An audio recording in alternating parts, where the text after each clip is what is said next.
पढ़ा है ना पीटर थोड़ा बहुत? तो क्या पढ़ के आए उसके अंदर? हाँ, फिजिकल कोई बता सकता है उसकी फिजिकल एग्जाम्पल कोई रियल वर्ल्ड में? एनीवन? यहाँ पे रास्ते पे कई बार देखा कि जो वायर्स लगी होती है सारी की सारी जितनी वायर्स लगी होती है, एक पर्स का होता है ब्लैक कलर का, पर्स दिखता है ना, दैट इज बेसिकली पीटर। वो पीटर होता है। तारों के बीच में इसलिए लगाया जाता है कि जब कोई कनेक्शन एस्टैब्लिश किया जाए तो ये होता है ना वीक सिग्नल्स होते हैं, सो वीक सिग्नल्स होते हैं उसको दोबारा रीजनरेट करके फिर भेजता है, एम्पलीफाई करने का बेसिक मतलब यही है। ये होता है फिल्टर्स। रियल वर्ल्ड के साथ उसको जोड़ो। ऐसा हो कि तुमने नेटवर्किंग पढ़ी, तुमने कभी सुना ही नहीं समझा ही नहीं कि ये जो कंपोनेंट्स है तुम्हारे हमेशा आसपास से थे, हमें पता ही नहीं था कि ऐसी चीजें क्या होती है, वो रिपीटर होता है। राउटर मैंने समझा दिया कर ली, राइट? अब बताओ राउटर क्या होता है, बताओ सर।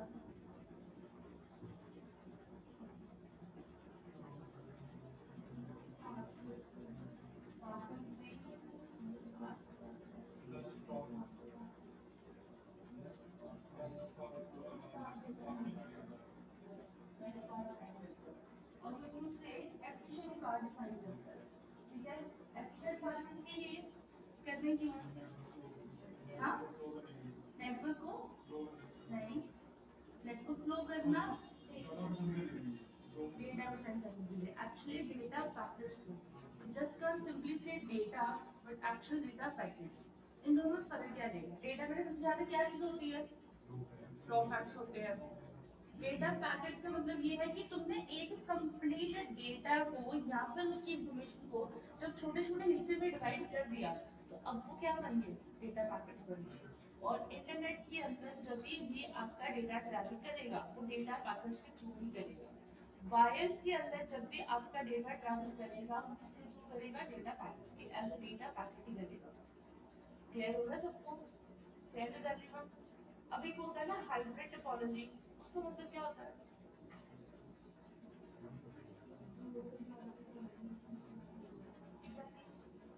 अगर mixture of two different topologies कहें तो उसको हम कह सकते हैं कि वो हाइब्रिड है। Don't forget the word different. Hybrid का मतलब ही होता है, हाइब्रिडाइजेशन का मतलब ही होता है कि डिफरेंट चीजों को मिलाकर तुमने एक कॉम्बिनेशन बनाया। देखना, अगर वही मैं स्टार को मिला दूं, मैश को मिला दूं, रिंग को मिला दूं, समझ आ जाओ, तो वो सारी चीजें क्या बन जाएगी, वो एक हाइब्रिड टोपोलॉजी बन जाएगी। फॉर एग्जांपल दे सकते हो कि हाइब्रिड टोपोलॉजी हम किस कंडीशन के बेस पे यूज करते हैं? ऐसी क्या कंडीशन है बिजनेस पॉइंट ऑफ व्यू से कि नहीं यार हमें चाहिए कि हम एक हाइब्रिड टोपोलॉजी को यूज करें? ऐसी कौन सी बिजनेस कंडीशन हो सकती है? बस इतना बता दो। एक बिजनेस में, एक ऑर्गेनाइजेशन में ऐसी क्या चीज की रिक्वायरमेंट है कि वहां पे मैं हाइब्रिड टोपोलॉजी की जरूरत होगी? ये मेरा क्वेश्चन है।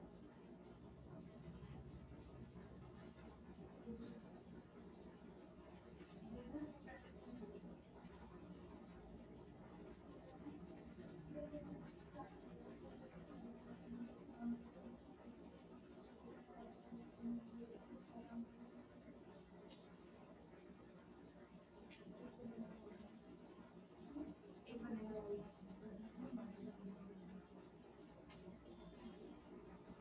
देखो तो तुम्हारी ना वर्कलोड नहीं है, तुम्हारे पास इतना काम नहीं है, तुम सीधे 10 कॉलेज से काम चला सकते हो। अगर ज्यादा काम चाहिए तो स्टार है, मैच कर देखे हो, इतना करने की जरूरत नहीं है। पर अगर तुम्हें पता है कि तुम्हारे ऑर्गेनाइजेशन में स्केलेबिलिटी बहुत ही ज्यादा है, लार्ज स्केल पे प्रोडक्टिविटी है। स्केलेबिलिटी का मतलब ये होता है कि लार्ज स्केल पे तुम्हारा बिजनेस है across the network, across the world, large scale पे तुम्हारी प्रोडक्टिविटी है। उस सिचुएशन में तुम्हें क्या चाहिए होगा, एक हाइब्रिड टोपोलॉजी चाहिए जहाँ पे एक टाइप ऑफ टोपोलॉजी से तुम्हारा काम चल रहा ही है। तुम्हें चाहिए क्या है, तुम्हें मल्टीपल टोपोलॉजी चाहिए एक ही सिस्टम में। तो उस सिचुएशन में तुम क्या यूज करते हो, एक हाइब्रिड टोपोलॉजी। क्लियर हुआ सबको? इससे चीज पे डिपेंड करता है, बिजनेस के ऊपर डिपेंड करता है, बिजनेस ऑर्गेनाइजेशन कितना पैसा लगा सकती है उसके ऊपर डिपेंड करता है। क्लियर हुआ विद एवरीवन? सब कोई समझ में आई? और क्या क्या बन गया इसके अंदर? अपार्ट फ्रॉम टोपोलॉजीज और क्या बन गया? Type of network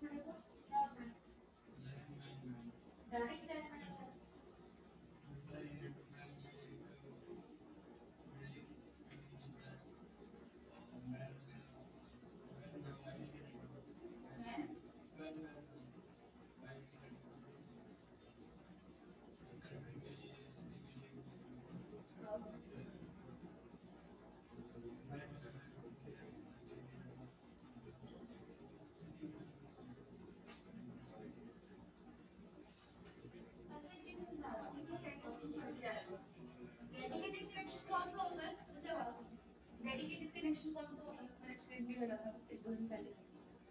What do you mean by a dedicated connection?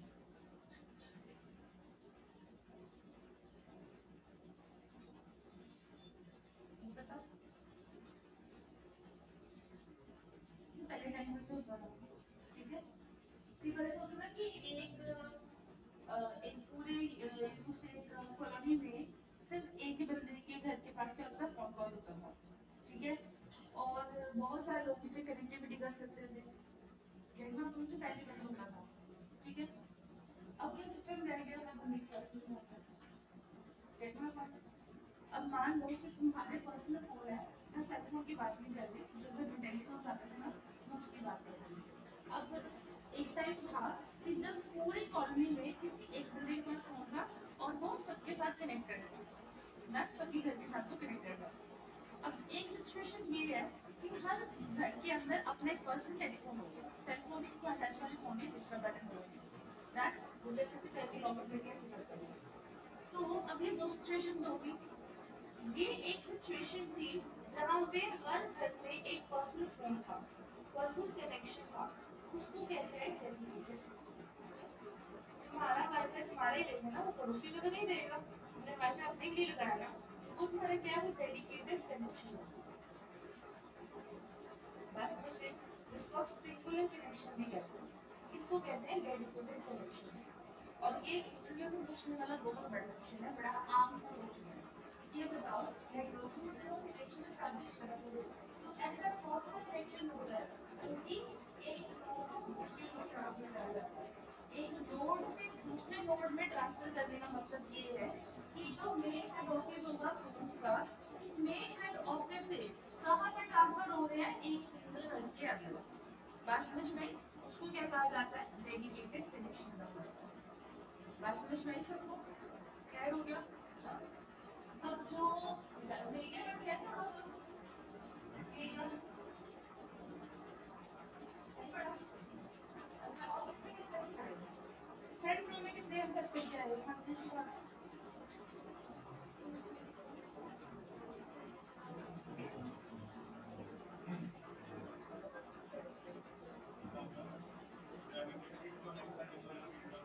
Dedicated connection वो होता है जो एक हेड ऑफिस से एक घर के अंदर जा रहे हैं. उसके अंदर कुछ भी इंटरमीडिएट लोग नहीं होंगे. डायरेक्ट कनेक्शन इंटरमीडिएट लोग ये होता है जिससे पहले एक्सप्लेन किया था. एक घर के अंदर एक पूरी कॉलोनी के अंदर सिर्फ एक ही फोन चलेगा और वो किसी भी घर के अंदर कनेक्टेड होगी. ठीक है. कॉल मेरे को आ रही है लेकिन हो सकता है बल्कि 43 घर के अंदर उन्होंने कॉल लगाई है, बट 146 वाला जिसको क्या कर सकता है, कॉल सुन सकता है. वो डेडिकेटेड नहीं होगा. वो डेडिकेटेड नहीं होगा. अपने पास डेडिकेटेड का मतलब क्या होना चाहिए कि आप एक कनेक्शन एक नोड से एक नोड कौन सी होगी, एक नोड होगी हेड ऑफिस वाली, एक नोड कौन सी होगी यूजर वाली. और इन दोनों के बीच में कनेक्शन रहेगा. इसके अलावा कोई तीसरा एक्सेस नहीं कर सकता. इसका एक व्हाट्सएप होगा. अब व्हाट्सएप के अंदर जो भी ना ये डेडिकेटेड चैट होती है और नॉन डेडिकेटेड भी हो सकती है, होती है नहीं. उसमें भी होती है. कम्युनिटी बना लो, या तो पर्सनल चैट कर लो या तो कम्युनिटी बना लो. तो कह सकते हो कि व्हाट्सएप एक ऐसी एप्लीकेशन है जो तुम्हें दोनों तरीके की कनेक्शन को प्रोवाइड करता है. ये कह दो. अब इसके अलावा क्या करता है नेटवर्किंग के अंदर, वैसे मैं भी नेटवर्किंग पूछा था.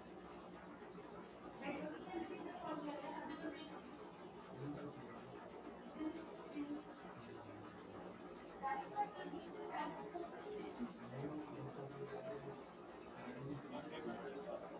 आपने पढ़ा, आपने क्या पढ़ा इसके अलावा नेटवर्किंग में क्या पढ़ा है.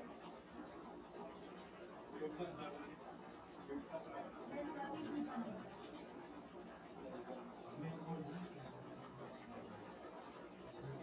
हाँ. आपका क्या पढ़ते हैं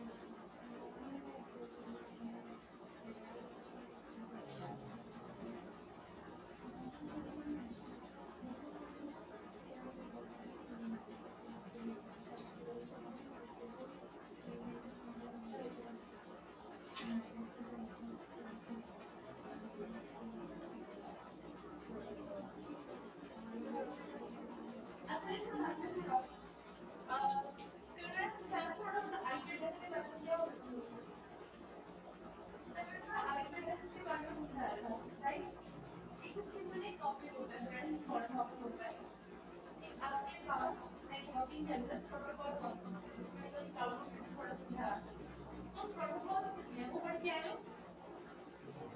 protocols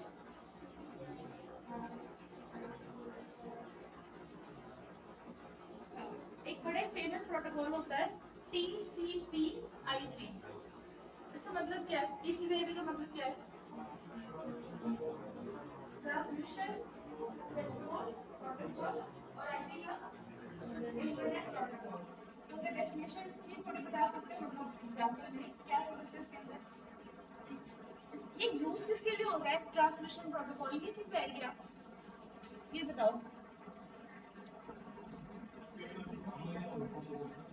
transmission control protocol and internet protocol.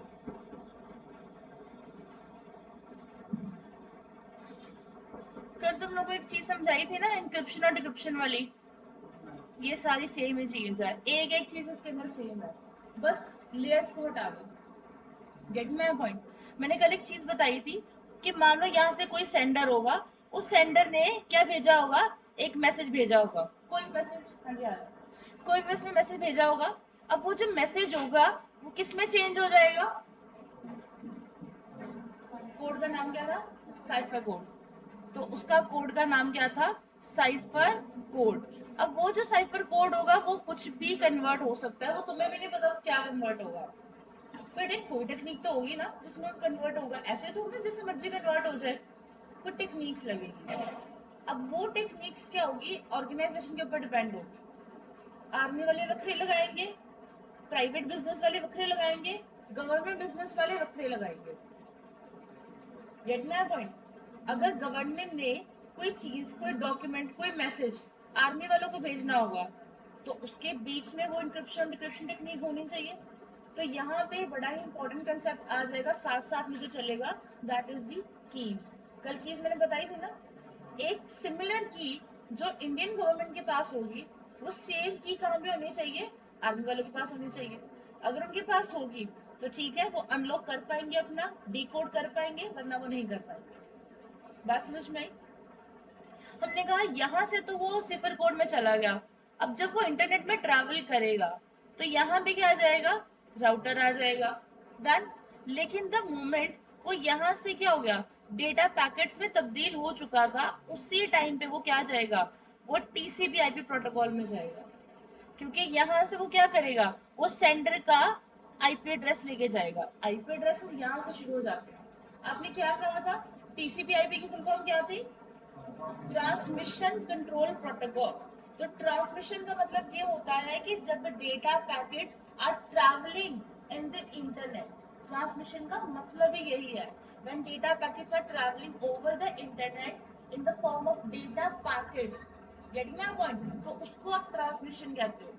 अब कंट्रोल मतलब क्या है, इसको बाकी की लेयर से प्रोटेक्ट करना है, हैकिंग वाली लेयर्स जो होती है उस सबसे उसको क्या करना है, प्रोटेक्ट करना है। उसको कंट्रोल करने के लिए आप क्या लगा रहे हो? TCP/IP प्रोटोकॉल लगा रहे हो, जहाँ पे जब ट्रांसमिट होंगे ये डेटा पैकेट, जब ट्रांसमिट होंगे तो कहाँ से आइडेंटिफाई करेंगे? एक IP एड्रेस से ट्रांसमिट करेंगे। बात समझ में आई?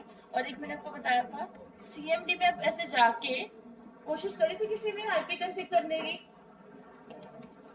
निकल आया था। तो आपका IP एड्रेस यहाँ से ऐसे करके निकल आएगा, IPv6 एड्रेस, और ये कहीं ना कहीं आपके लैपटॉप का क्या हो जाएगा, एड्रेस हो जाएगा। बात समझ में आई सबको? खैर यहाँ तक? चलो, अब जरा नेटवर्किंग पढ़ के आए हो तो TCP/IP पढ़ के आए होगे, रिमोट डिवाइसेस कनेक्टिविटी पढ़ के आए थे। रिमोट डिवाइसेस, देखो कनेक्शन एस्टेब्लिश करना है तो जरूरी नहीं कि सिर्फ तारों के बीच में करना है, एक वायर यहाँ से लगा दी, एक वायर वहां से लगा दी तो ट्रांसमिट कर गया, ऐसा काम नहीं होता। मान लो कि मैं यहाँ पे क्या हूँ, मैं वर्क फ्रॉम होम पे हूँ, ठीक है, मैं यहाँ पे अमृतसर में बैठी हूँ, लेकिन मेरा जो काम चल रहा है ना, मैं जहाँ की इम्प्लॉय हूँ वो साउथ इंडस्ट्री में हूँ। अब मैं वहां से तारों के साथ तो कनेक्ट कर नहीं पा रही, तो मेरे को क्या चाहिए, मेरे को रिमोट एक्सेस चाहिए। बात समझ में? इसको क्या कहते हैं? रिमोट एक्सेस कहते हैं। रिमोट एक्सेस का मतलब होता है रिमोट डिवाइसेस को एक्सेस करना, to access the remote devices. अब रिमोट डिवाइसेस कौन कौन से होते हैं? जो फार लोकेशन पे होते हैं, बहुत ही दूर जगह पे होते हैं। Get my point? क्लियर हुआ? अब जैसे मान लो हम कहते हैं ना, जैसे विप्रो की जैसे कंपनी है, टीसीएस की जैसे कंपनी होती है, वो क्या करती है? फ्रेशर्स को हायर करती है और जो एक्सपीरियंस बंदे होते हैं उनको इंडिया से बाहर भेज देती है। यही होता है ना वहाँ पे, हर कंपनीज के अंदर यही होता है कि वो क्या करते हैं, फ्रेशर्स को हायर कर लेते हैं और जिनके एक्सपीरियंस बंदे होते हैं उनको इंडिया से बाहर भेज देते हैं। और जब उन्होंने इंडिया से बाहर भेज दिया तो जो इंडिया से बाहर उनके एक्चुअल एम्प्लॉय गए हैं उनको भी एक्सेस करने की जरूरत है ना, यहाँ के डेटाबेस की एक्सेस करने की जरूरत है। ठीक है जी, यहाँ के उनके अपने पर्सनल कंप्यूटर्स को जो उनको डिजाइन करने के लिए थे उनको एक्सेस करने की जरूरत है, क्योंकि उनका डेटा यहाँ पे पड़ा हुआ है। रात के 12 बजे है, उनके जो ऑफिस जो हुई होगी फॉरन में, तो उनको वो यहाँ पे एक्सेस करना है, ऑफिस तो खुला है, वो कैसे एक्सेस करेंगे? वो रिमोट डिवाइस से एक्सेस करेंगे। बात समझ में? उसका टेलनेट कहते हैं, TELNET। तो टेलनेट यूज करके आप रिमोट डिवाइसेस को क्या कर सकते हो? एक्सेस कर सकते हो। नेटवर्किंग का बहुत बड़ा जो इम्पोर्टेंट पार्ट है ये। Remote devices को बताओ। Remote devices can be accessed using remote devices can be accessed using telnet. TELNET. ये भी प्रोटोकॉल के साथ। Telnet is also kind of protocol. This is the Telnet is also a kind of protocol used in transmission. Used in transmission.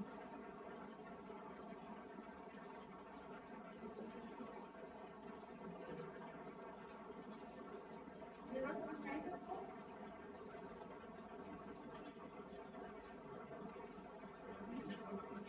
Clear हुआ? इसके अलावा हम क्या क्या पढ़ के आए थे? ट्रांजिट ट्रांसमिशन के अलावा तो लोग पढ़ के आए थे।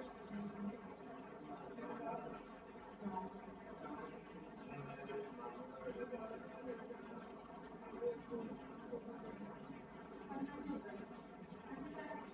हाँ जी इसके अलावा क्या पढ़ के आए थे?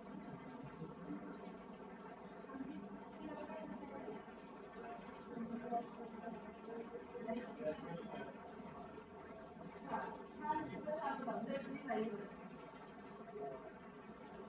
कोशिश करो बिना किसी को बता सकते हो।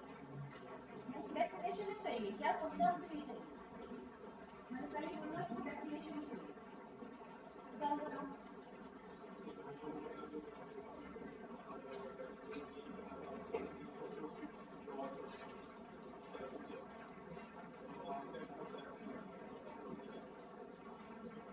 ठीक है। हाँ जी कोई और दस मिनट टाइम।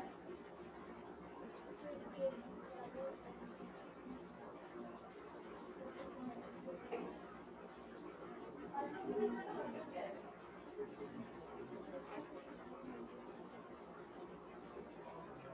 कोई और दस मिनट टाइम। हाँ जी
आपको चीज समझ में आ रही है कि रेसिपी का क्या होती है, मदरबोर्ड कैसा होता है, ग्रीन कलर का होता है।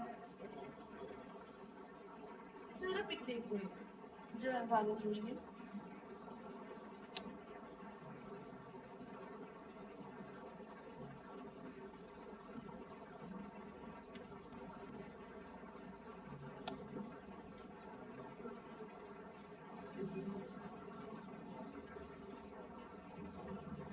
काम करते हैं वर्किंग क्लास, हमें तो वर्किंग चाहिए।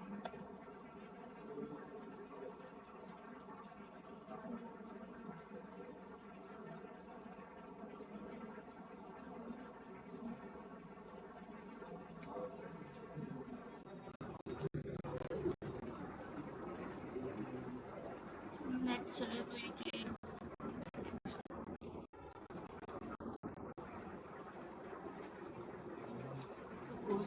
बैटरी की वजह से।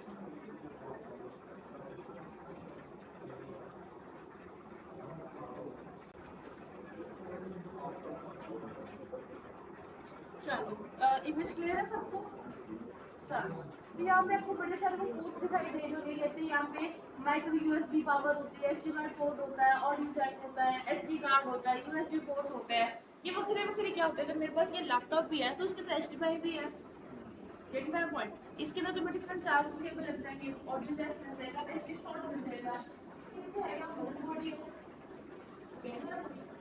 स्टूडेंट था उसने ना शायद बड़ी यूट्यूब से ऐसे शॉर्ट्स नहीं होते इंस्टाग्राम पे, तो उसने पूछा कि वो ना शॉर्ट्स डालने के लिए कि आप पता नहीं ऑल्ट जेड करो, एक्स करो, जी करो, और जो आपके पास ये जो लैपटॉप है इसकी जो कीज है, कीबोर्ड है, वो बैकलाइट हो जाएगा। बैकलाइट समझते हो, जो कीबोर्ड में लाइट जलती है वो वाला, वो हो जाएगा। उसने 1000 टाइम ट्राई किया, उसका नहीं चला। रीजन बता सकते हो?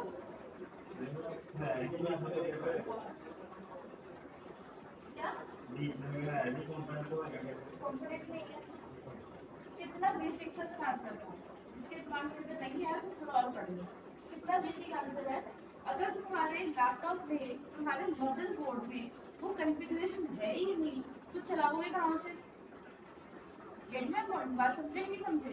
मैं ये कह रही हूँ, जैसे एक स्टूडेंट था, उसने बड़ा कोशिश करी, मैं कहती हूँ उसने रोज कहीं ना कोई कोई ना कोई बटन दबाई जा रहे हैं कीबोर्ड के, शायद बैकलाइट बन जाए, शायद बैकलाइट बन जाए, तो वो बनाई।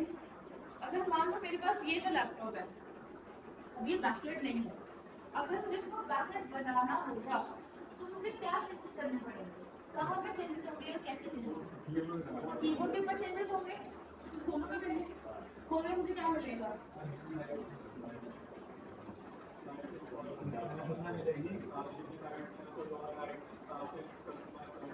इसलिए आपको चेंजेस तो सारे बटनों में करने पड़ेंगे ना, मुझे करना पड़ेगा। और ये भी हो सकता है कि मुझे ड्राइवर भी इंस्टॉल करना पड़ेगा, ये भी हो सकता है। ड्राइवर सिस्टम क्या होता है, क्या होता है, कौन एक्सप्लेन करेगा ड्राइवर? हाँ, ड्राइवर ने ड्राइवर की बात। जैसे कोई हमारे स्पीकर दे दो, ड्राइवर की स्पीकर दे देंगे। So basically, अगर मैं इसका कनेक्शन जोड़ूं तो ड्राइवर का कनेक्शन किसके साथ है? हार्डवेयर के साथ कि सॉफ्टवेयर के साथ? हाँ बोलो, ड्राइवर का कनेक्शन किसके साथ है? सॉफ्टवेयर के साथ, हार्डवेयर के साथ नहीं है। ड्राइवर एक हार्डवेयर होती है, सॉफ्टवेयर होता है। होता है क्या कोई, जैसे मान लो कि अभी मैं कई बार वन नोट यूज करती हूँ तो मैं कई बार माउस को ड्रैग एंड ड्रॉप कर लेती हूँ, राइट? अब कुछ ऐसे स्पेशलाइज्ड डिवाइसेस होते हैं, जैसे कि पेन टैबलेट होते हैं, टच टैबलेट्स होते हैं, उसके अंदर क्या होता है कि आप जो पेंसिल से, वो पेंसिल के साथ मिलती है और उसके अंदर मुझे छोटा सा टच पैड मिलता है, उसके अंदर जब कुछ ड्रॉ करना होता है ना, आप कनेक्ट तो दोनों तारों से कनेक्ट कर लोगे, लेकिन ड्राइवर इंस्टॉल करना पड़ता है। इससे भी छोटी एग्जाम्पल, जैसे मान लो मेरे पास कोई बहुत पुराना लैपटॉप है जिसके अंदर ना ब्लूटूथ है तो सही, लेकिन अगर मुझे अपना ब्लूटूथ कनेक्ट करना है लैपटॉप के साथ तो मेरे को पहले उसका ड्राइवर इंस्टॉल करना पड़ेगा। बात समझ में आई? क्योंकि वो उसको चलाएगा, सॉफ्टवेयर, जो सॉफ्टवेयर उसके अंदर होगा ना ड्राइवर वाला, वो क्या करेगा, एक तरीके से वो भी इंटरफेस ही काम करेगा। तुम्हारा एक्चुअल हार्डवेयर क्या होगा, मेरा वो ब्लूटूथ होगा, और ताकि मैं अपने लैपटॉप से कनेक्ट कर सकूँ, तो वो जो ड्राइवर होगा वो भी at the end of the day वो भी क्या है, इंटरफेस ही होगा। बात समझ में आई चीज़ों को? तो कहते हैं ये जो रास्पबेरी पाई है, तो लास्ट टाइम मैंने जो तुम लोगों को रास्पबेरी पाई दिखाई थी, तो उसके अंदर बहुत सारी चीज़ें थी। जस्ट वेट, मेरे को अच्छे से एक इमेज निकालने दो। ये मिल रही है एक अच्छी सी इमेज। चलो, हाँ, तो ये जो रास्पबेरी पाई हमने देखी थी, लिसन अप, क्या होगा, तो ये जो रास्पबेरी पाई हमने देखी थी, इसके अंदर मैंने पहले ही बताया था कि यहाँ पे ये तुम्हें कुछ ट्रांजिस्टर रजिस्टर कुछ पोर्ट्स वगैरह नजर में आ रहे होंगे, राइट। मेरा क्वेश्चन इन ग्रीन वाली लाइन से, ये ग्रीन वाली लाइन क्या है, मेरा क्वेश्चन इससे है, ये चीज क्या है, कनेक्टर्स है, जो ग्रीन से लाइन देख पा रहे हो, वाइट ग्रीन लाइन, इसको है ये है कैसी वर्किंग कैसी, मेरा क्वेश्चन ये है। तुमने कहा रास्पबेरी पाई पढ़ दिया, तुमने ये नहीं कहा कि फोटो याद कर दिया या सिर्फ कोड्स याद कर दिया, बल्कि पूछा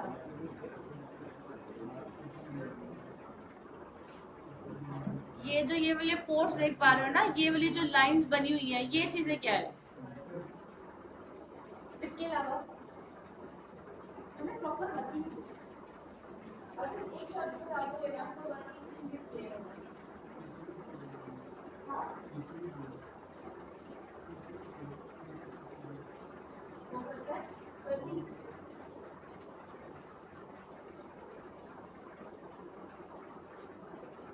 तुम्हारे सब सारे शब्द बिल्कुल सही है, लेकिन एक शब्द ऐसा होगा जो सबको कनेक्ट कर देगा, शब्द बिल्कुल सही है, बिल्कुल सही तरीके से जाते हैं, बस एक दो शब्द बोल दो ये सारे चीजें क्लियर हो जाएगी।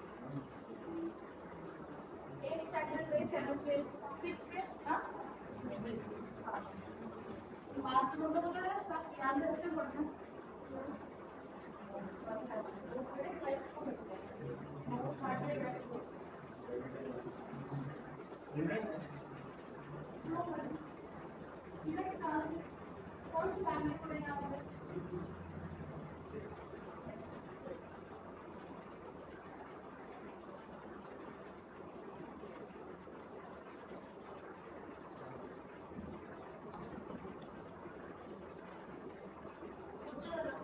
ये सारी चीजें पढ़ी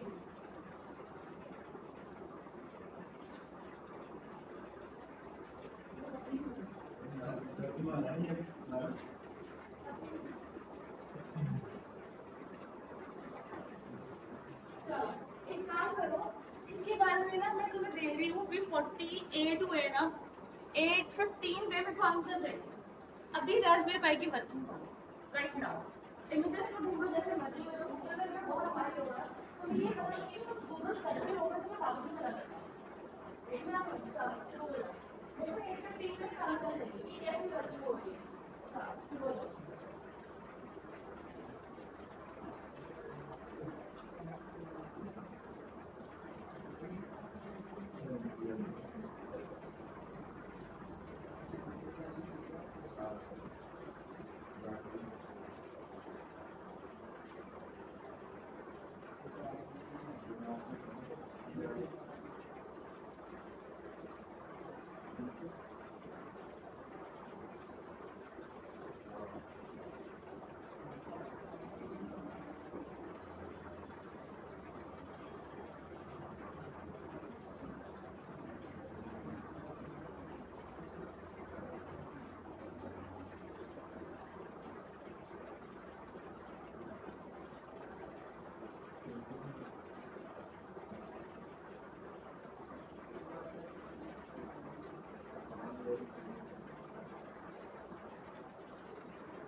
कनेक्टर्स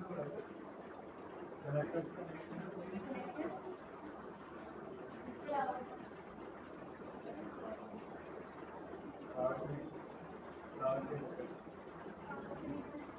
और भी सारे जनरेटर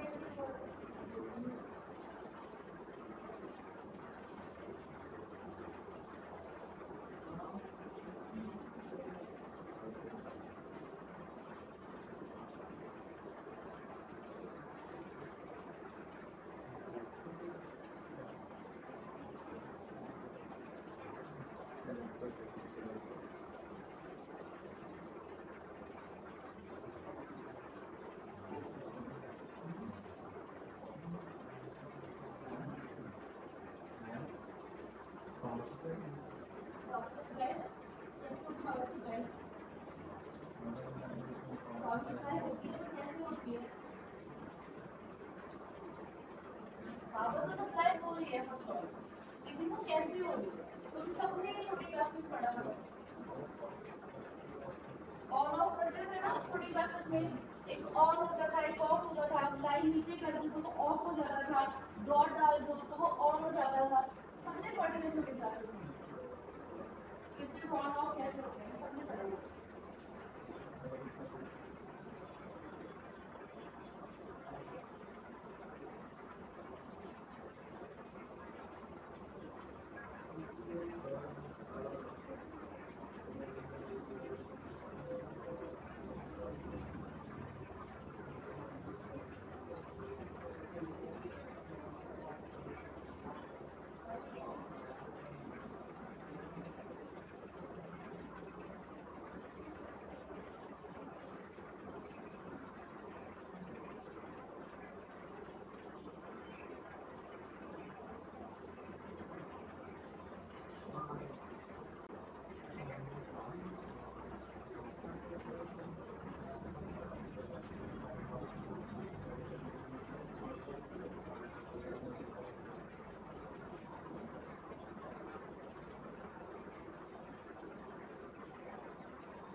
क्या RACE race, trace, TRACE trace, वो कैसे? एक आंसर पढ़ लिया।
जिसमें एक वर्ड में सारी चीज सिखाई जाती है, वो एक ही वर्ड है, उसके लिए चीज कवर हो जाएगी। ये भी मैंने बताया, ये भी मैंने बताया। सर सर्किट ऐसा है, ठीक है, उसी से सारी कनेक्टिविटी है। तुम लोग बोल भी रहे हो, तुम्हें पता भी है कि यहाँ पे करंट फ्लो हो रहा है। रहने दे बेटा, निकल गया आंसर, ठीक है। करंट फ्लो यहाँ पे हो रहा है, सबको पता ही है। स्विचेस, कुछ आवाज नहीं, स्विचेस का क्या हो रहा है, ऑन ऑफ हो रहा है, राइट।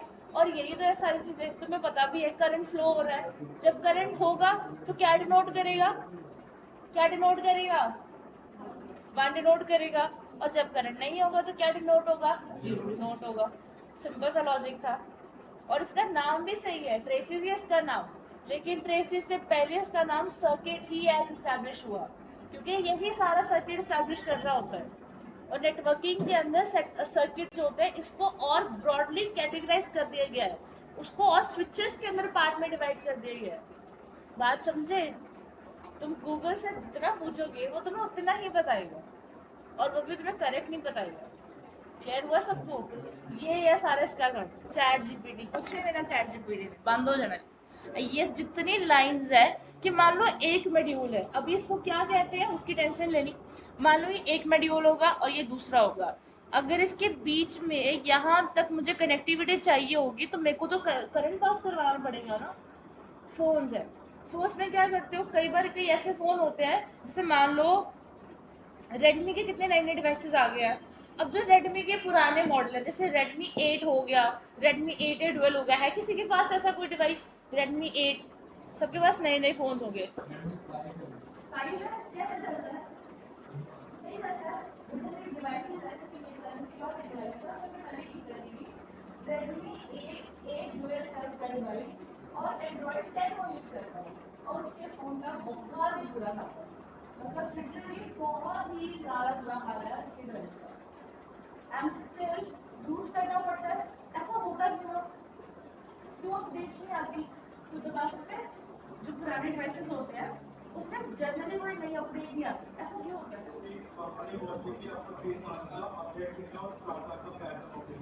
हाँ, वो हो गया। इसके अलावा करने को तो तुमने देख तो सकती है ना, मान लो क्या प्रॉमिस किया है। कंपनी कहती है कि आप 4 साल के बाद ही आपको मिलेगा। एग्जैक्टली, ये मार्केटिंग स्ट्रेटजी है, ये है सीधा मार्केटिंग स्ट्रेटजी।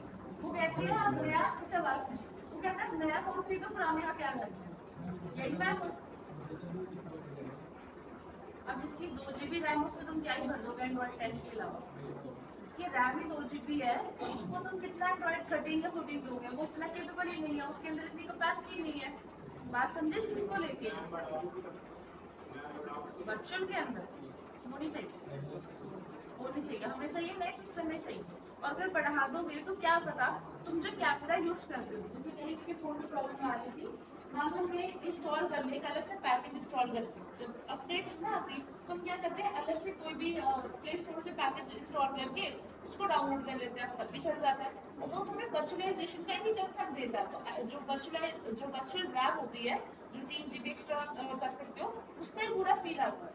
लेकिन फिर भी प्रॉब्लम क्या है, जो डिवाइस बन गया, जब स्टार्टिंग से वो डिवाइस बना, तो उसके अंदर जो कैमरा डाला गया, कैमरा भी तो उसके लिए हार्डवेयर चलेगा ना, उसकी कंपैटिबल चलेगा। अब उसका जो वर्जन सेट करके दे दिया तुम लोगों को, वो आगे क्या होगा कंपैटिबल। बात समझे?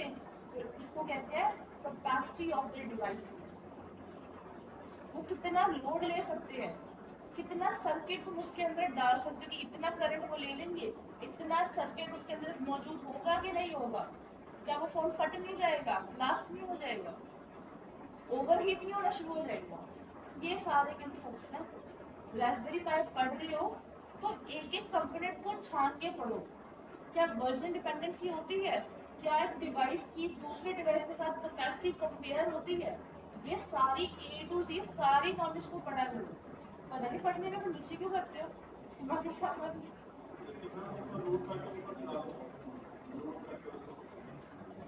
अगर रूट में तुम्हारा डेटा हो गया सारा सारा क्या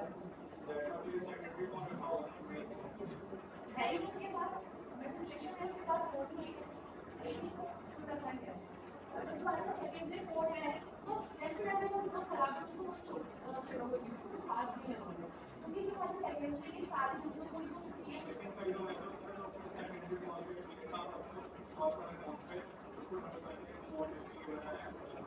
जो भी वो तो अच्छे तरीके से चलते चलेगा, जिसका साइड निकल रहा है उसको चलाएगा कैसे। बात समझे? तो ये सारा सिंपल कंसेप्ट है। रेसिपी मैं सबको समझ में आ गई, डाउट्स क्लियर हो गए, कोई डाउट इसके अंदर, कोई क्वेश्चन नहीं समझ में आया, कोई आंसर नहीं समझ में आया। कौन से ये वाले, ये बॉक्सेस सारे कुछ नहीं है, बस उसके अंदर ये कंपोनेंट्स हैं जिसको हम मॉड्यूल्स कहते हैं। It could be your transistors, कुछ और हो सकते हैं, कैमरा मॉड्यूल्स हो सकते हैं। एग्जैक्टली ये सारे वही कर सकते हैं। बात समझे? क्लियर हुआ सबको? नेक्स्ट टॉपिक क्या था?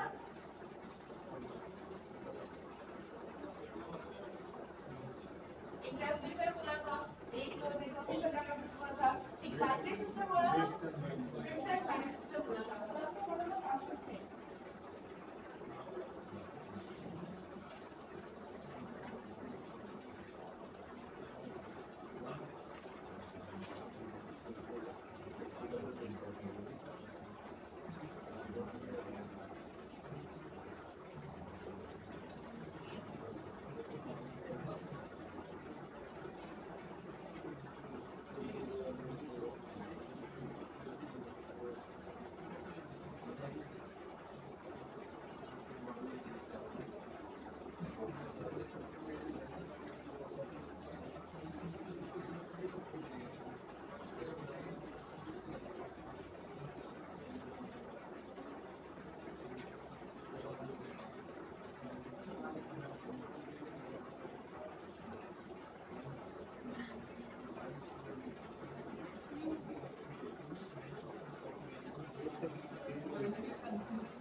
प्रोग्रामिंग। क्या होता है बिट बाइनरी सिस्टम?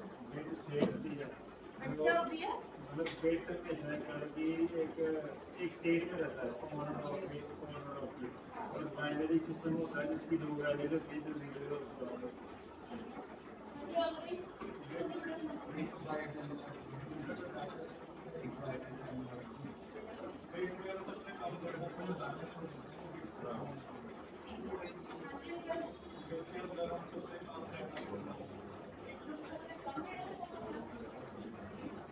हाँ जी, कुछ और कोई आंसर है? जितने आंसर निकालते जाओ। और बताओ।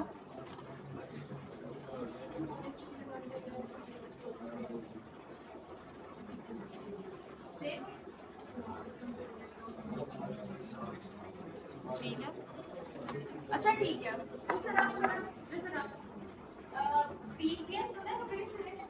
बीपीएस, इंटरनेट स्पीड तो सुना होगा। इंटरनेट स्पीड होती है बिट्स पर सेकंड। अब वो किस किस में यूनिट में होती है? कौन कौन से मैग्नीट्यूड होते हैं?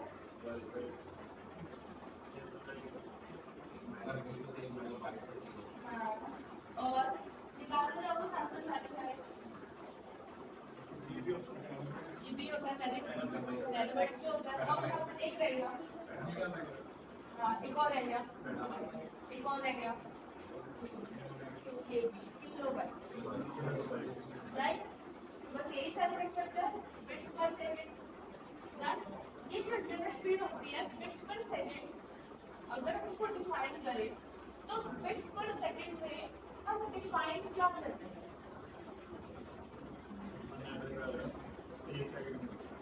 एक सेकंड में कितना बिट जा रहा है। कितना बिट ट्रैवल हो रहा है या ट्रांसमिट हो रहा है। बेसिक होता है कि बीपीएस ये आइडेंटिफाई करता है, सॉरी ये समझाता है कि एक सेकंड में, पर सेकंड में मतलब पर सेकंड में कितने बिट ट्रांसमिट हो रहे हैं ओवर द इंटरनेट। ये सारा कंसेप्ट इसके अंदर होता है बाइनरी एंड बिट सिस्टम के अंदर। बाकी एक चीज मैंने थोड़ा जैसे मैंने स्काईकोड और बाइनरी जो सिस्टम था, बिटवाइज सिस्टम था, वो मैंने पीएलटी के अंदर समझाना था। बट आज हमारी लास्ट क्लास है और हमें बाकी टॉपिक्स भी कवर करने हैं, तो जो बिटवाइज सिस्टम होगा मतलब बाइनरी सिस्टम होगा, स्काईकोड बच्चा आवाज में, स्काईकोड और जो यूनिकोड होगा उसको हम अगली पाइथन और जावा क्लासेस में फिनिश कर देंगे। ठीक है, क्योंकि वो जब तुम अपनी एक्चुअल क्लासेस में करोगे, साथ में जब तुम कोड भी करोगे ना, क्योंकि हम ये जो क्लास लगा रहे हैं ना, हम इसमें इतना कोड नहीं कर पा रहे। तुम लोगों ने खुद ऑब्जर्व कर लिया अपनी क्लासेस में, हम कोई प्रोग्राम भी नहीं कर पा रहे, कोई कोड नहीं कर पा रहे। सो ये चीजें तब पढ़ो जब वाकई में तुम कोडिंग कर पा रहे हो। ये चीजें है कोडिंग वाली, प्रैक्टिकल वाली है। सो बाइनरी का जितना सिस्टम है और जो स्काई कोड एंड यूनिकोड है, उसको हम तब शुरू करेंगे जब हम अपनी लैंग्वेजेस कर रहे होंगे। क्लियर हो गया? सो ये बिट का और बाइनरी सिस्टम का हो गया। कुल मिला के पीएलडी के अंदर जितनी क्लास लगाई हमने, कितने कंसेप्ट पढ़ लिए हुए? प्रोग्रामिंग फंडामेंटल्स हमने पढ़ लिए हुए, ठीक है। फ्लो कंट्रोल के हमने सारी चीजें पढ़ ली है। फ्लो कंट्रोल के बाद जितना कंसेप्ट आता है वो डिपेंड करता है कि तुम लैंग्वेज कौन सी यूज करते हो। बात समझ में? सो फंडामेंटल्स हमने प्रोग्रामिंग के अंदर पढ़ चुके हैं। इसके बाद हमने एल्गोरिथम स्टार्ट कर दिए थे, ओएस हम पढ़ चुके हैं, मेमोरी मैनेजमेंट हम पढ़ चुके हैं, डन। हार्डवेयर हम पढ़ चुके हैं, हाँ जी। नेटवर्किंग हम पढ़ चुके हैं, हार्डवेयर हम पढ़ चुके हैं, रास्पबेरी पाई हम सब पढ़ चुके हैं। तो डेटा सिक्योरिटी मतलब साइबर सिक्योरिटी का काम हम पढ़ चुके हैं, जो कि ये मत सोचना कि जो इंक्रिप्शन डिक्रिप्शन है वो किसी और चीज़ का पार्ट है वो भी नेटवर्किंग का ही पार्ट है। वो साइबर सिक्योरिटी का भी पार्ट है, वो डेटाबेस मैनेजमेंट सिस्टम का भी पार्ट है, वर्चुअलाइजेशन का भी पार्ट है। क्योंकि इंक्रिप्शन डिक्रिप्शन ये सारा जब इंटरनेट के ऊपर हो रहा है तो ये सारे इसी चीज़ का पार्ट है। बात समझ में आ गई? ये सारी चीज़ हमने कंसेप्ट कवर कर लिए। अब जितने भी कोर्सेज रह जाएंगे उसके अंदर सिर्फ एक चीज़ रह जाएगी, that is a complete DBMS, database management system, और प्लस इसके अंदर थोड़ा बहुत वेबसाइट वाला काम। डन। चलो पहले वेबसाइट शुरू कर ले, वेबसाइट का काम शुरू कर ले पहले।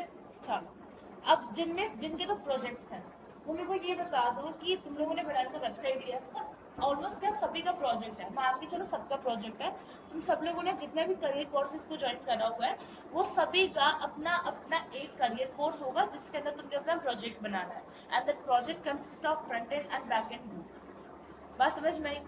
अब तुम लोगों ने जो पीपल है सॉफ्टवेयर इंजीनियर, तो तुम्हें मेरे को ये बताओ कि फ्रंट एंड और बैक एंड ये दोनों चीजें है क्या? कौन एक्सप्लेन करेगा? बोलो।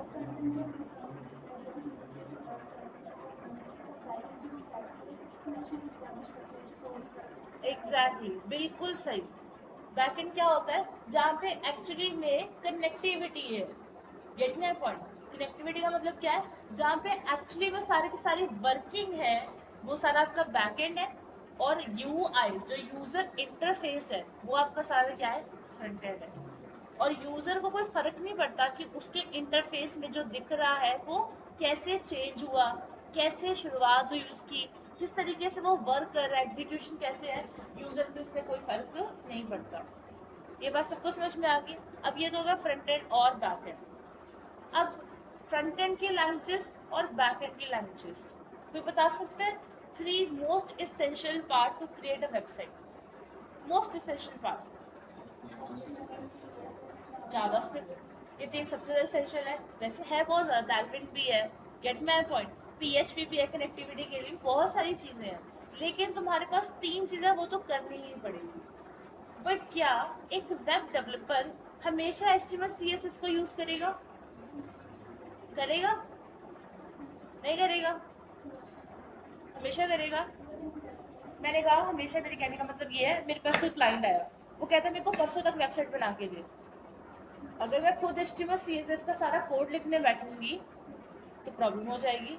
तो मैं क्या करूँ?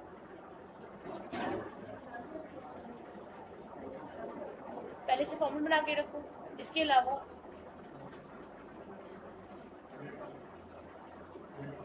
Could be a reason, very good, ये भी एक ऑप्शन हो सकता है। इसके अलावा मैं कुछ ऐसे प्लेटफॉर्म को यूज करूंगी जैसे लाइक बूटस्ट्रैप। जैसे तुम लोग प्रोजेक्ट बनाते हो, तुम में से कोई भी एचटीएमएल सीएसएस को यूज नहीं करने वाला, सारे बूटस्ट्रैप को ही यूज करेंगे। बूटस्ट्रैप को यूज करो। बूटस्ट्रैप एक ऐसा प्लेटफॉर्म है जहाँ पे तुम्हारे पास बने बनाए कोड होंगे। बने बनाए कोड को लो और अपना काम सारो। ये इसका मतलब है। बूटस्ट्रैप है क्या? बूटस्ट्रैप सीएसएस का फ्रेमवर्क है। जो पाइथन में पढ़ेंगे वो सारे फ्रेमवर्क बहुत ज्यादा पढ़ेंगे, फ्लास्क, जेंगो, ये वेबसाइट वाला काम होगा, वो सारी चीजों को लेकर पढ़ेंगे। बेसिक्स का मतलब क्या है कि जो बूटस्ट्रैप है, सीएसएस, सीएसएस का मतलब क्या होता है? Cascading style sheet. और वो क्या करते हैं कि पेज के अंदर खूबसूरती डिफाइन करती है। एचटीएमएल क्या करती है? स्ट्रक्चर देती है। जावास्क्रिप्ट क्या करती है? वर्किंग करती है। और जो सीएसएस खूबसूरती वाला काम है प्लस एचटीएमएल जो स्ट्रक्चर वाला काम है, दोनों चीज आपको बूटस्ट्रैप में बदल रहे हैं। इसलिए कहा जाता है कि जो बूटस्ट्रैप है, सीएसएस का क्या है? एक फ्रेमवर्क है।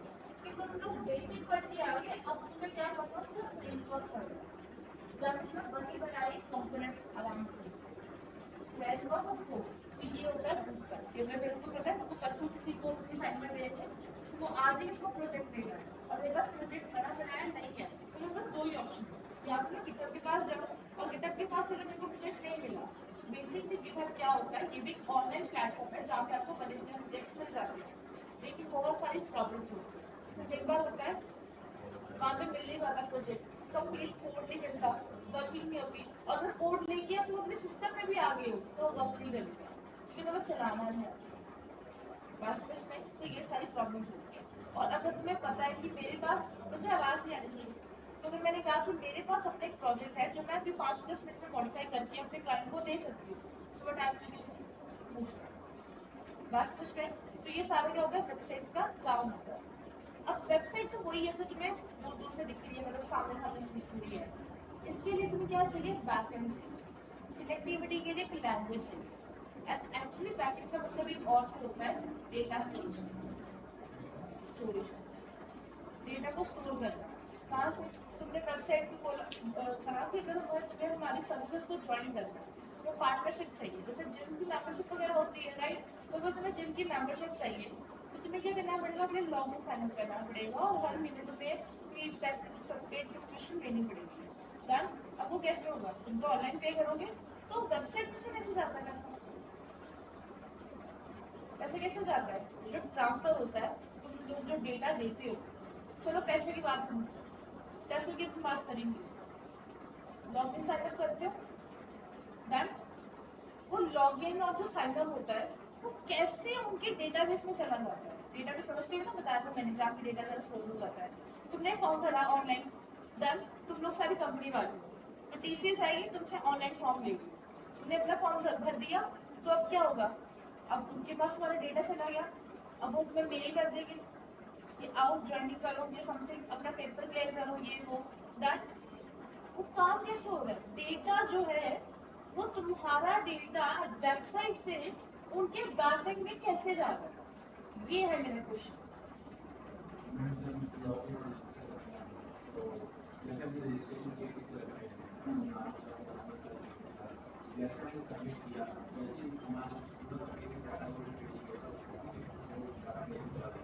कैसे चला जाएगा ये मेरा क्वेश्चन। हाँ, नेक्स्ट में डाला होगा।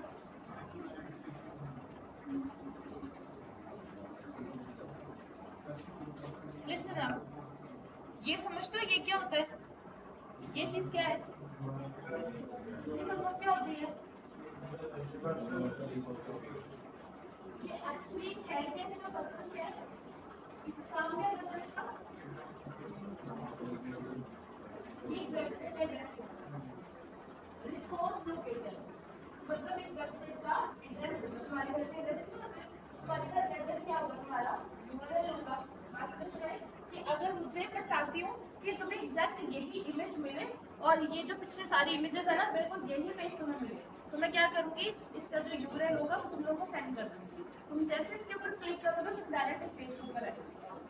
बात समझ में आई, सिंपल सी बात कि जब हम कोई वेबसाइट खोलते हैं, तो मान लो मेरे पास ये कोई वेबसाइट है, अगर मेरे पास इसका ये जो फॉर्म है, रुको जरा, इसका थोड़ा साइज 33,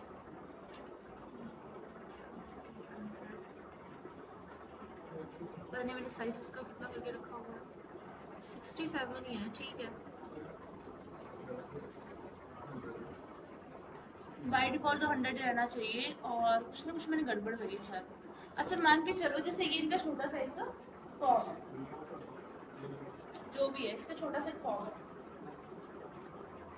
डन। अब मेरे को चाहिए क्या, ये जो मेरे पास फॉर्म आया था, मान लो मैं इसको फॉर्म को फिल कर दूँ, अब डेटा ट्रैवल होगा, एक्चुअली में वो जो सारा डेटा होगा ना, वो इस यूआरएल से होके जाता है, तुमने सबमिट कर दिया, सबमिट करने के बाद ये जो यूआरएल है ना, ये यूआरएल हेल्प करता है तुम्हारा डेटा बैकएंड में स्टोर करने के लिए। बात समझ में आई, इसी एग्जांपल देखिए, मैं तुम्हें एक लाइन कोड करके बताऊंगी। मान लो मेरे पास क्या है, मेरे पास, मैं VS कोड में एक छोटा सा कोड बनाती हूँ, ये चीज़ें समझनी बहुत ज़्यादा इंपॉर्टेंट है, तुम्हें एक एक चीज़ की क्लियर होना चाहिए यार, ये काम है, ये हवा में नहीं हो रहा, एक्चुअली में कैसे दिख रही है वो चीज़ें। तो ये मेरे पास पाइथन का कोड होगा, मान लो मुझे एक नई फाइल बनानी है, सो demo.html विल वर्क, ठीक है, एंड यहाँ पे इसका कोड शुरू हो गया।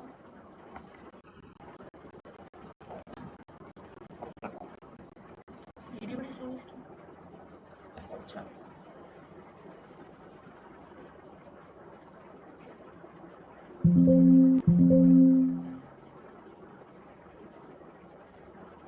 अब मान के चलो मेरे पास, मैंने कहा कि मेरे पास एक फॉर्म है जिसके अंदर क्या है, एक एक्शन है, ये एक्शन क्या बताता है, एक्शन का काम यहाँ पे क्या होता है,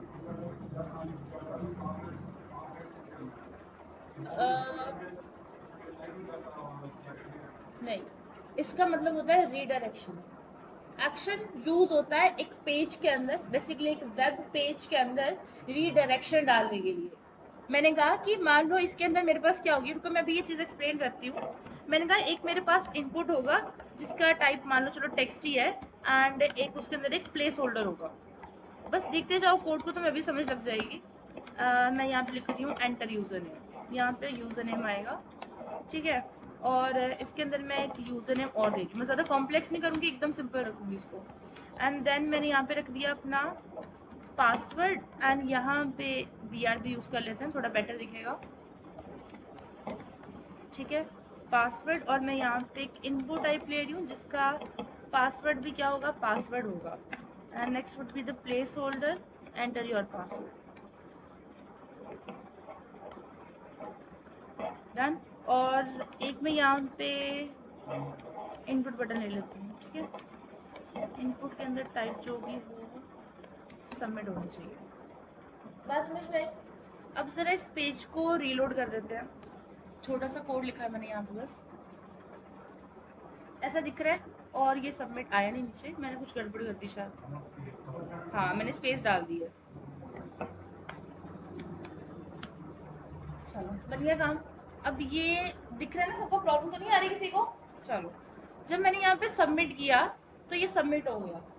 डन। कोई वैलिडेशन या नथिंग, कुछ भी नहीं है इसके अंदर फिलहाल के लिए।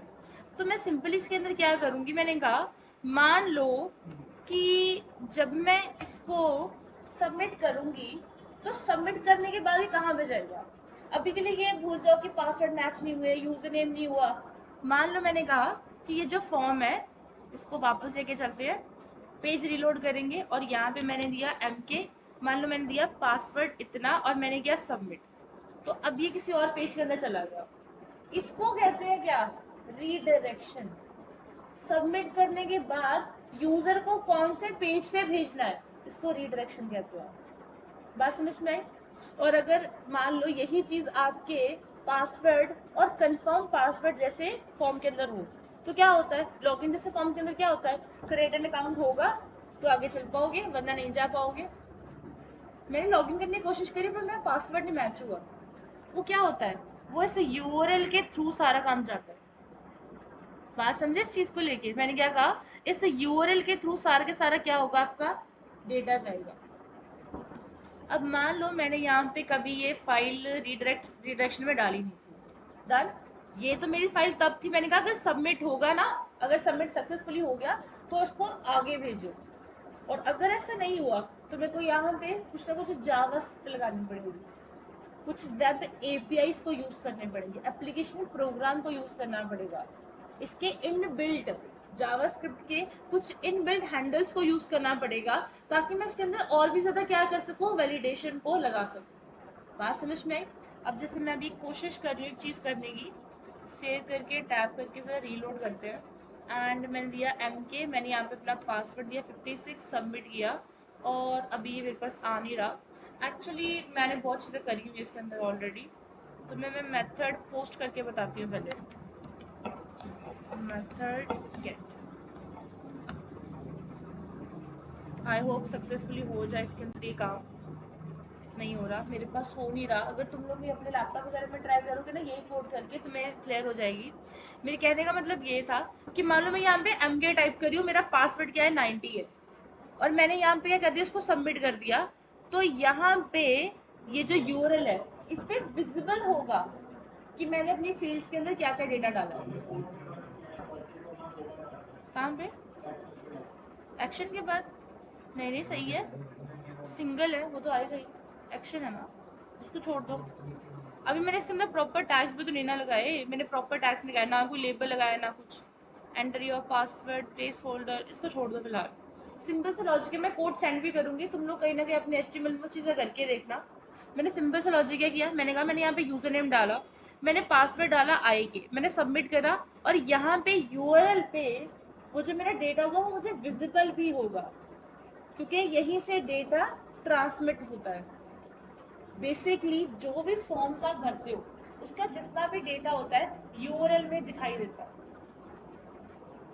लेकिन जैसे फिलहाल मैंने तो इसके अंदर बड़े एक्सपेरिमेंट करे हुए हैं, क्योंकि मेरे बैच होते हैं, मैंने एक्सपेरिमेंट करे हुए हैं, फिलहाल मेरा नहीं शो हो रहा। लेकिन अगर यहाँ पे आप मेथड पोस्ट करते हो ना, मेथड यहाँ पे पोस्ट करते हो तो फिर यहाँ पे कोई भी डेटा शो नहीं होगा। और जनरली हर एक वेबसाइट, जनरली क्या, मैक्सिमम हर एक वेबसाइट जब फॉर्म बनाती है तो उसके अंदर जो मेथड होता है उसको पोस्ट यूज करती है ताकि वो तुम्हें विजिबल हो। कभी भी ऐसा हुआ है कि, वैसे हम नोटिस भी नहीं करते, हम लोग नोटिस ज़्यादा नहीं करते कि हम जो भी डेटा डालते हैं वो हमें इधर शो हो रहा है कि नहीं हो रहा। बात समझ में आई? ये फॉर्म जब बनाते हैं, अगर किसी को थोड़ी बहुत HTML आती भी है, जो या फिर वो सीख रहे हैं, इस चीज़ को वो ज़रूर इम्प्लीमेंट करना, क्योंकि तुम्हारा आगे का करियर है इस चीज़ को लेकर। Gate my point? टेक्निकलिटी के अंदर और जाओ, देखो चीज़ों को कि डेटा हमने क्लाउड कंप्यूटिंग पढ़ी है, हमने नेटवर्किंग पढ़ी है कि डेटा ट्रांसमिट हो रहा है। डेटा कैसे ट्रांसमिट हो रहा है, ये जो यहाँ पे यूआरएल है ना, यहाँ से डेटा होके जाता है तुम्हारे बैकएंड में, यहाँ से कनेक्टिविटी होती है। जब बैकएंड भी कनेक्ट करते हो तो एक एक पेज कनेक्ट करते हो। बात समझ में आई? स्टार्टिंग में पेज ऐसा दिखेगा, बाद में पेज ऐसा दिखेगा, कौन सा पेज पहले विजिबल होगा, कौन सा पेज बाद में विजिबल होगा, कहीं ना कहीं इसकी कनेक्टिविटी तुम अपने बैकएंड में जरूर करते हो। क्लियर हुआ सबको? यहाँ तक किसी को डाउट है तो प्लीज बताओ। एनीवन? क्लियर सबको? ये जो चीज अभी मेरे नहीं हो पा रही, तुम लोग सब ट्राई करना इसको अपने अपने लैपटॉप में। क्लियर हुआ? चलो, अभी हमने फ्रंट एंड तो काफी चीजें समझ ली है, अब लास्ट में समझते हैं बैक एंड के अंदर। सो बैक एंड के अंदर क्या चीज होती है? कनेक्टिविटी होती है। अब बैक एंड में जो डेटा होगा स्टोर कहाँ पे होगा? डेटाबेस में। अच्छा, एक टर्म होती है सीक्वल, जिसको आप एसक्यूएल भी कहते हो। एक टर्म होती है सीक्वल, एक टर्म क्या होती है? डेटाबेस होती है। दोनों में फर्क क्या है? सीक्वल क्या है और डेटाबेस क्या है? दोनों में क्या फर्क है?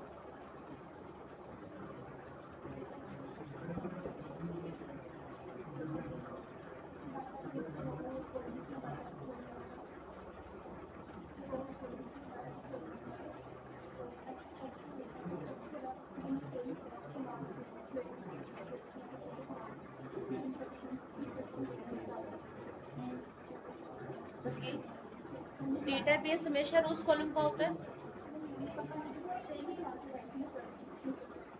ये तो फर्स्ट इंट्रोडक्शन में होता है ना, डिफरेंस इंट्रोडक्शन में होता है। हाँ जी, सीक्वल और डेटाबेस का डिफरेंस क्या है? हाँ जी बिल्कुल।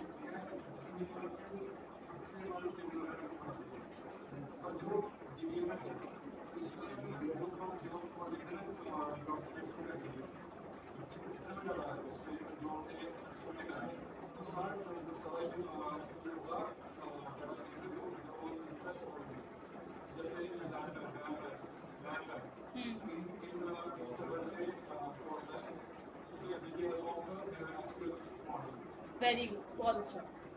ये बड़ा क्लियर आंसर आया। थोड़ा बहुत मैं एक्सप्लेन कर देती हूँ। सिंपल सा लॉजिक, पहली टर्म क्या होती है?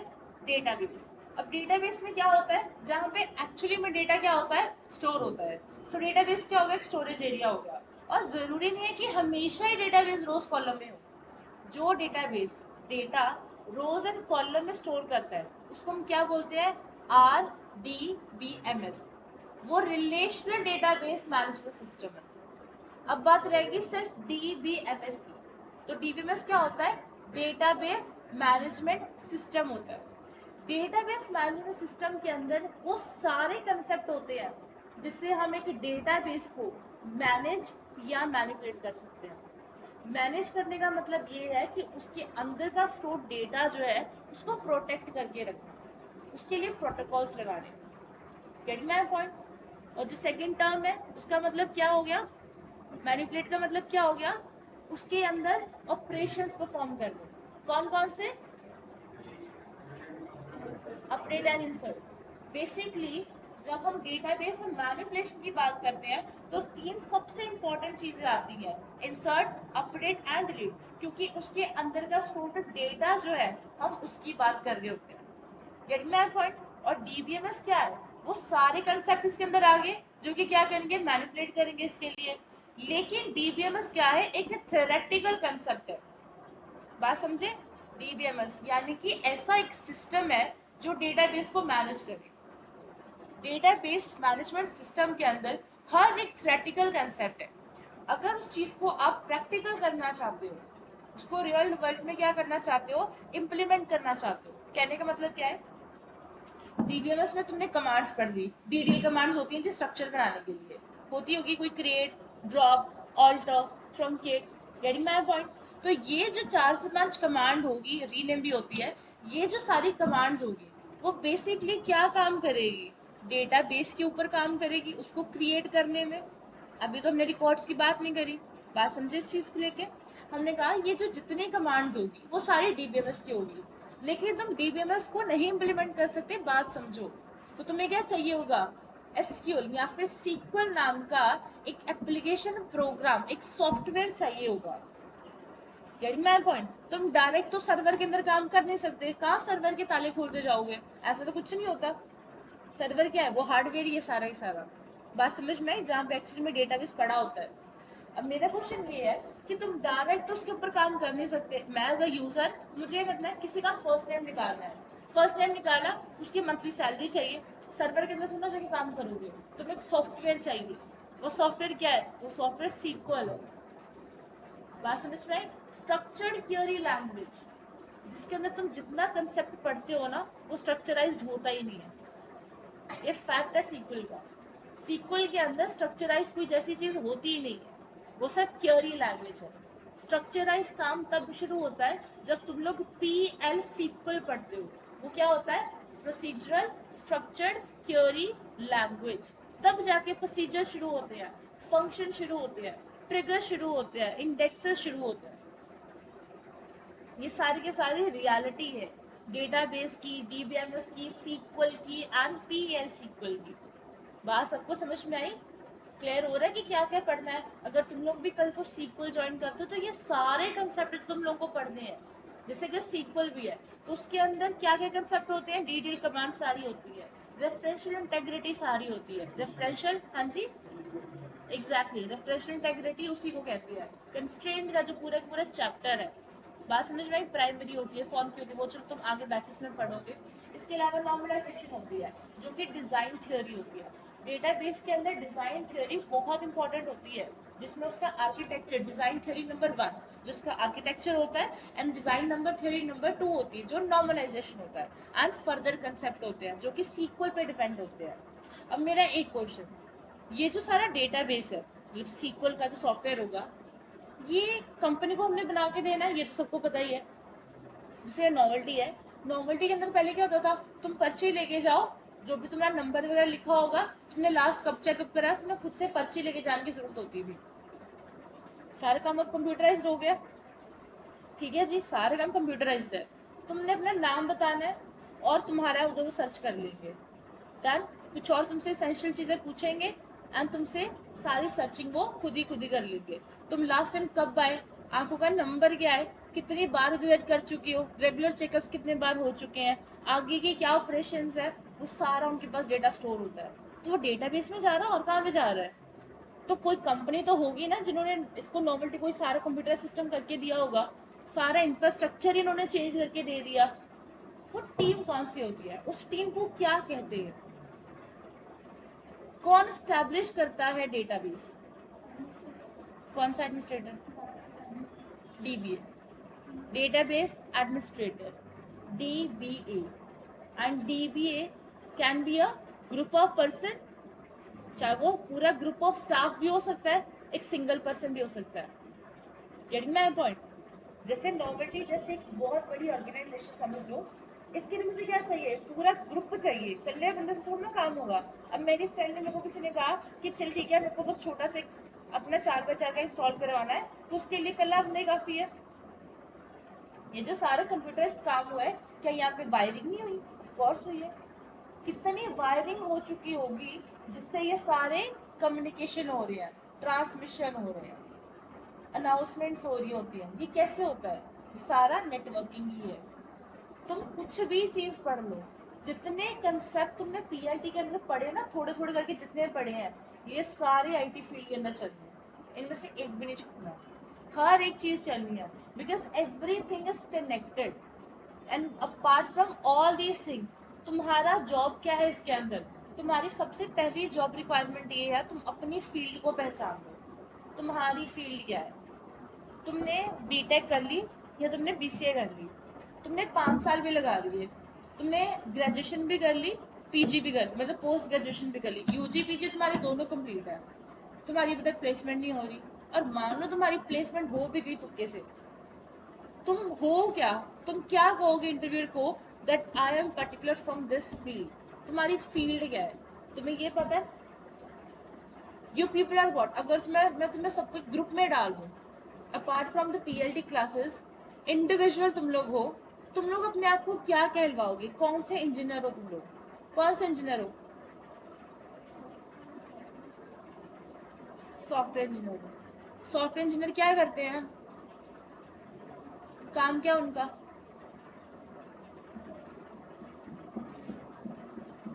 तुम्हारा वो साहब हो गया, कॉलोनी का पता है, ये नहीं पता एड्रेस क्या है, सिर्फ मोहल्ले का पता है कि इस मोहल्ले में जाना है, एग्जैक्ट नहीं पता, बस जहाँ मर्जी जिस मर्जी गली में चले गए, वो हाल हो गया, सिर्फ कॉलोनी का पता है। तो यार नाम से क्लियर है, सॉफ्टवेयर इंजीनियर जो क्या करेगा, सॉफ्टवेयर बनाएगा।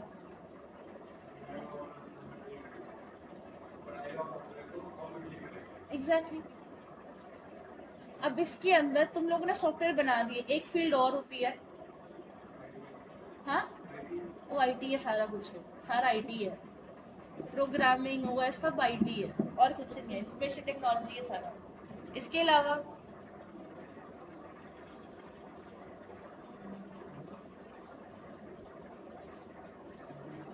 एक फील्ड होती है data analytics, data analytics, data analyst तो सॉफ्टवेयर वाले पूरा सॉफ्टवेयर बना दिया, देखा तो अभी इससे नॉर्मल वाला, ठीक है। इनमें से कितना ऐसा ओल्ड ओल्ड स्टाफ होगा जिसको कंप्यूटर नहीं चलाने आता, जिसको थोड़ा बहुत पता है, उसको ये भी पता है कि मेरे को सॉफ्टवेयर को कैसे चलाना है। हर कंपनी का तो बहुत सारा सॉफ्टवेयर होगा, जो ना कि सारे बंदे एक ही चीज को यूज करते हैं। एक रेलवे, अमृतसर की जो रेलवे वाले होंगे वो डिफरेंट, उनका डिफरेंट यूआई होगा उनके हिसाब से, gate my point. Uttar Pradesh वाले होंगे उनका बखरा होगा, जो मिडिल में होंगे उनका बखरा होगा, बात समझ में। सो इट डिपेंड्स अपॉन कि तुम्हारे लोग कैसे कैसे उनको यूज करते हैं, बात समझ में। तो तुमने क्या किया, एज ए डीजीए या फिर ग्रुप ऑफ आईटी स्टाफ तुमने सॉफ्टवेयर बना के दे दिया। अब एनालाइज का काम शुरू होता है, चेक कर लो, टेस्टिंग कर लो, काम ठीक से चल रहा है कि नहीं कर रहा। अब जिन्होंने थोड़ी बहुत कोडिंग करी हुई है, कोडिंग में ऐसी चीजें होती है, मैंने पहले भी एग्जांपल दी थी कि तुमने कहा कि मुझे एक इंटीजर नंबर दो, यूजर ने क्या करा, एबीसी दे दिया। हो सकता है ना ऐसा, उससे से गलती से प्रेस हो चुका हो, अगर जब तुम्हारी टाइप नहीं मैच होती तो क्या होता है, प्रोग्राम बंद हो जाता है। तुमने इंटीजर नंबर मांगा तो तुम्हें इंटीजर ही चाहिए, तुम्हें कुछ नहीं चाहिए, बात समझ में आई। तो यहाँ पे इस सिचुएशन में क्या हो जाता है, प्रॉब्लम क्रिएट हो जाती है। तो कहते हैं ऐसी सिचुएशंस को हम टेस्टिंग के द्वारा देखते हैं। पढ़िए किसने थोड़े को टेस्टिंग, तीसरे सेमेस्टर में होती है टेस्टिंग, इसीलिए भी होती है और डेटा में भी होती है, डेटा एनालिटिक्स का होता है सब्जेक्ट, बीटेक में भी होता है, बीसी में भी होता है, आईटी में भी।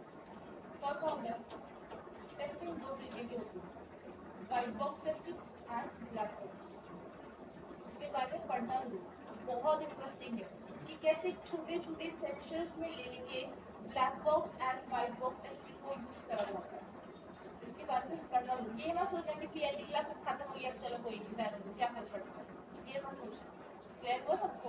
अपार्ट फ्रॉम इट, जब तुम्हारे पास ये टेस्टिंग खत्म हो जाती है, टेस्ट देखो कोई भी डिजाइन तुम शुरू करते हो, कोई भी डिजाइन बना रहे हो, कोई भी सॉफ्टवेयर बना रहे हो, सबसे पहला स्टेप क्या है, किसी भी सॉफ्टवेयर को क्रिएट करने से पहले सबसे पहला स्टेप रिक्वायरमेंट्स, वेरी गुड। इसके अलावा रिक्वायरमेंट मतलब कैसी,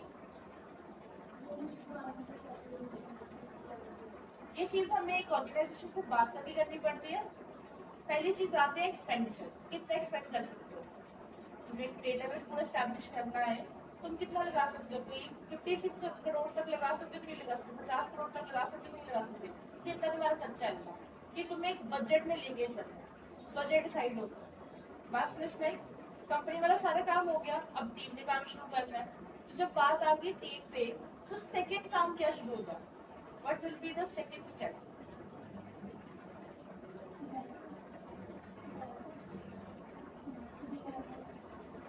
ड्राइवर, ये किसने बोल दिया तुम्हें, ड्राइवर किसने बोला, ड्राइव का मतलब होता है don't repeat yourself in programming.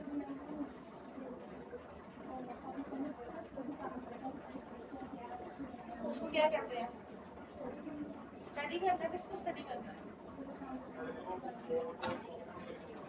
Copy में लिखना है, हर कोई कॉपी को ना यूज करेगा, कौन 10 रुपये कॉपी लेके जाएगा अपने पास, बोलो। पहले आर्किटेक्चर नहीं प्लान होगा, कॉपी पे क्यों लिखना है, नोटपैड पे भी तो लिख सकते हो। हाँ, क्या बोला था, वो तुम लोगों को बोला था, वो तुम्हारे लिए था, सेकंड टाइम से क्या होता है, आर्किटेक्चर को डिजाइन करा जाता है, फिर उसके अंदर सेकंड स्टेप होता है आर्किटेक्चर को डिजाइन किया जाता है। हमने बात करी तो पता चल गया कि क्या क्या रिक्वायरमेंट्स है, क्या क्या चीजें हैं। अब जाके आर्किटेक्चर को डिजाइन होता है। अब तीसरा काम क्या होगा, डिजाइनिंग होगी, फिर क्या करोगे? हाँ हाँ, स्ट्रक्चर बन गया, डिजाइन हो गया, अब क्या करना है? कोडिंग करनी है, जिसको इम्प्लीमेंटेशन कह सकते हैं। अब हो सकता है सीक्वल में कोडिंग ना हो, उसमें क्वेरीज हो। तीसरा स्टेप क्या होगा, इम्प्लीमेंटेशन होगी। फोर्थ स्टेप क्या होगा, टेस्टिंग। इम्प्लीमेंटेशन होगी, अब टेस्टिंग कर लो। अब टेस्टिंग जैसे मैंने बोला दो तरीके की होगी, white box and black box. अब ये दो तरीके की जो टेस्टिंग होगी वो तो एनालिटिक्स वाला करेगा ना, एक टेस्टिंग और होती है जो यूजर करेगा, इसने यूज कर देखना पड़ा क्या करो, तो पार्टी स्टाफ ने बड़ा हाई-फाई सॉफ्टवेयर प्लान ले लिया, जितना चलाना चलाओ। तुमने इतना हाई-फाई चीज प्लान कर दी, उसको समझ में नहीं आ रहा, करूँ मैं इसके अंदर। कमांड की बड़ी अजीब सी आ रही है, लिखने का पता नहीं चल रहा, इंसर्ट करने का पता नहीं चल रहा। और जब उसको गलती होगी तो गलती के बाद जो एरर आई है, जो उसने मिस्टेक करी है, उसको भी समझ में आ रही। आसान भाषा में तो उसको समझ में भी आएगी। अब तुम यहाँ पे लिखोगे रो 6x empty, तो उसको नहीं समझ में आएगा। अगर तुम उसको बोलोगे wrong data input, तो उसको समझ में आएगा। बात समझ में आ गई? तो ये कुछ तरीके की एरर्स होती है, ये कुछ तरीके की क्या होती है, टेस्टिंग होती है। और लास्ट स्टेप क्या होता है, जो आपका पर्टिकुलर सॉफ्टवेयर है वो हैंड ओवर करके दे दिया जाता है। टेस्टिंग के बाद एक स्टेप होता है, वैसे हैंड ओवर लास्ट स्टेप होता है। टेस्टिंग से पहले ये होता है, टेस्टिंग के बाद कि जब टेस्टिंग हो चुकी है, कोई कंप्लीट यूजर ने देख लिया, अगर कुछ प्रॉब्लम्स है तो क्या करी जाती है, मॉडिफिकेशन करी जाती है। समझ में ये सारे के सारे क्या होते हैं, एक इसेंशियल स्टेप होती है किसी भी फील्ड में, डेटाबेस की फील्ड में, प्रोग्रामिंग की फील्ड में, सॉफ्टवेयर डेवलपमेंट की फील्ड में, हार्डवेयर आर्किटेक्चर की फील्ड में, हर जगह ये सारे सारे 8 इसेंशियल स्टेप होते हैं। बात समझ में आई? कोई डाउट किसी को बताओ, समझ में आया सारा कंसेप्ट? चलो अब इस सारी चीज से मेरा एक क्वेश्चन, ठीक है, कि प्रोग्रामिंग में और इम्प्लीमेंटेशन फर्क क्या है? इट्स लाइक कि मतलब नॉट इज इम्प्लीमेंटेशन, चलो और इसको सिंपल हो जाता है। अभी तक हम लोग जितना समझ गए प्रोग्रामिंग से हम लोग क्या समझे,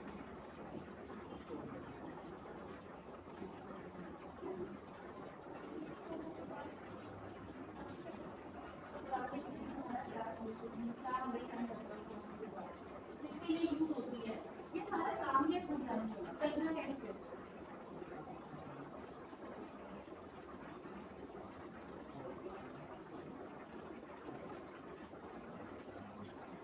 बोलो जरा, बस ये आज से लास्ट क्वेश्चन है, बस इसका मुझे आंसर बता दो।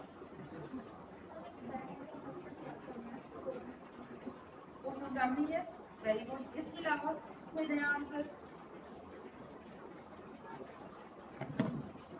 हाँ जी, नया कोई आंसर?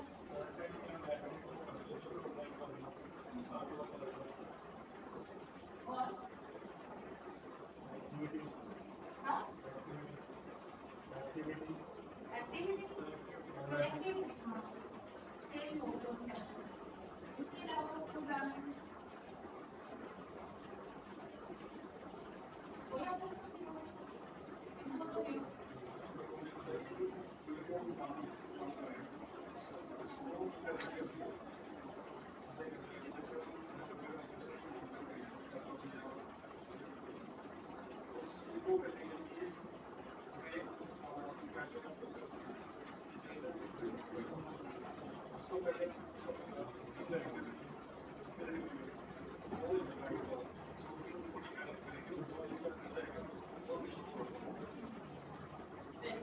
इसके अलावा किसी को भी आंसर? हाँ, इसके अलावा किसी को भी आंसर? और कोई भी नहीं है तुम्हारे पास, बस इतनी नॉलेज है?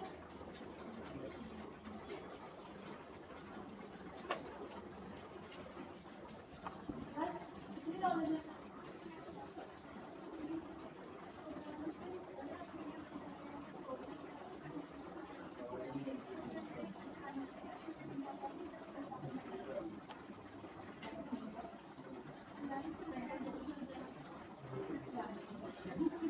काम है, इंस्टीट्यूशन है तो अपना काम चल जाएगा, स्टार्टिंग में काम चलते हैं, सर्विस ट्रेंड लगेगा, ये भी है सर्वर ट्रेंड गाने चल जाएगा, सर्वर ट्रेंड